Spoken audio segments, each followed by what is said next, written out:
Audio. Audio. Do I have... I've got audio.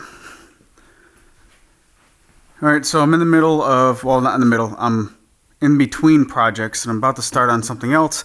And I was reading some YouTube comments, and I got a lot of questions on the attachment for my shooting board. So, I've only got 2 attachments for my shooting board. I figured it'd be a good time to go over them really quick. I've got 2 45-degree attachments. One, which is where all the comments are coming from, is this particular one, which makes 45-degree miters along the length of a board, like for box insides. And then I'll also just show this other one, which will make 45-degree cuts on smaller stock, like, say, banding to go around a panel. So let's back up for just a second. A shooting board, I've got a video showing you how to make this shooting board, or how I made this exact shooting board, and also why they're so tremendously awesome. But basically what you have is a fence on an elevated platform, and then a lower platform that your plane rides against while the plane is on its side, meaning that the cutter, or not the cutter, the plane iron is facing this side. So what you can do is, if you have a piece of wood that is, I don't know, just a little bit too long, you can put it up against the fence and use the plane like so, actually like so, to shave off small amounts. This is an incredibly handy jig to have. If you have any size hand plane, make one of these. I'll post a link to the video I showed making one of these.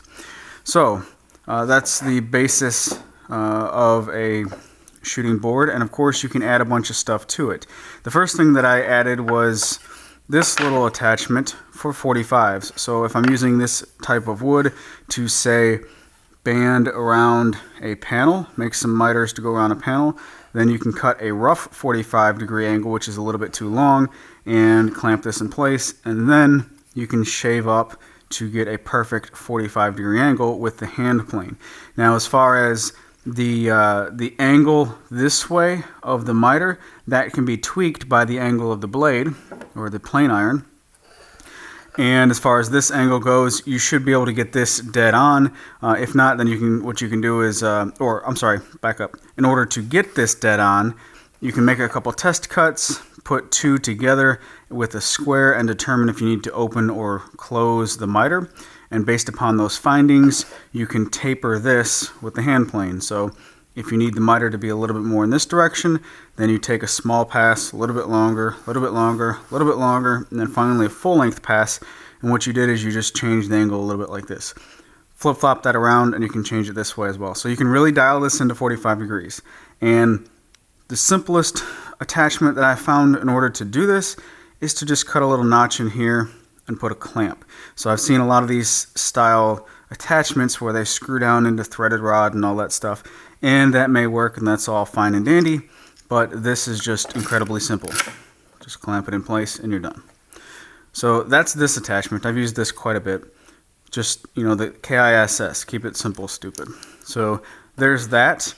And then the other type of 45-degree angle is made with this attachment, and I think I've heard this called a donkey ear. I don't know, I didn't do much research on this. So what this allows is the panels to be placed in like this, small panels, and then a 45-degree angle cut on the length of the end grain like so. And the reason why you can't do this with the other attachment is, if the panel is wider than the blade, you obviously aren't going to be cutting, or the plane iron, call it a blade, whatever, then you aren't going to be cutting, and then also you don't have much material support. So yes, they both make 45-degree angle cuts. They are used in different situations. So let me bring the camera in just a little bit closer, and I'll show you how I made this one. This may look like there's a little bit going on here because the different colored woods and such, but this is literally just super glued and brad nailed together. Crazy, crazy simple. So what we have is, I think I started out with like a 25-inch long piece of poplar, and all of this poplar is, what is that, 3 inches wide? It's about 3 inches wide. So 3 inches wide, 3/4 inch thick poplar, and from the end of that 45-degree miter up to the top is 10 5/8 of an inch. And as you can see, there is a matching miter down here on this bottom piece, and basically what I did is, this bottom piece was just right here. I took this to the miter saw and made a 45-degree cut, took that board, flipped it around, and then I glued it with super glue to the bottom of this so that these bottom faces are nice and flush. And then after the super glue was just kind of starting to set up, I reinforced it with a couple brad nails through the bottom. Nothing fancy.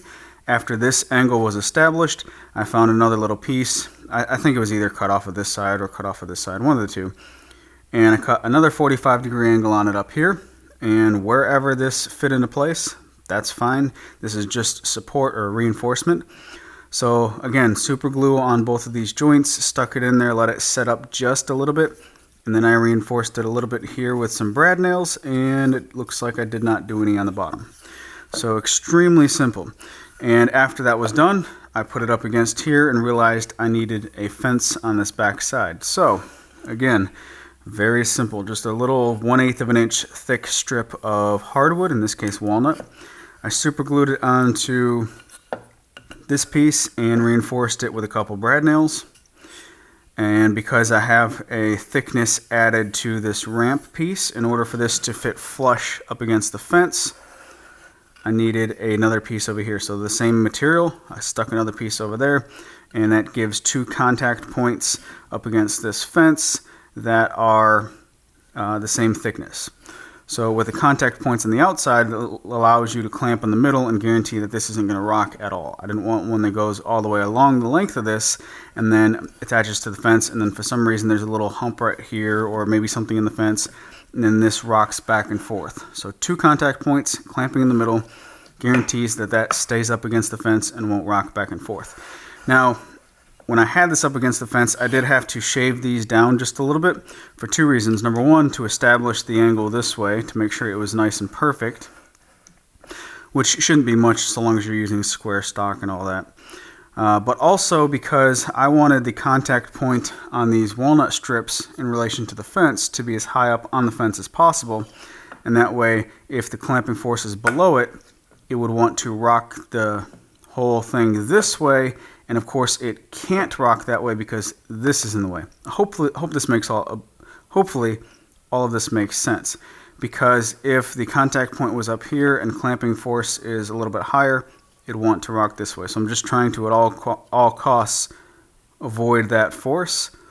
So I shaved off a little bit more on the bottom side than the top. That means it contacts the top of the fence.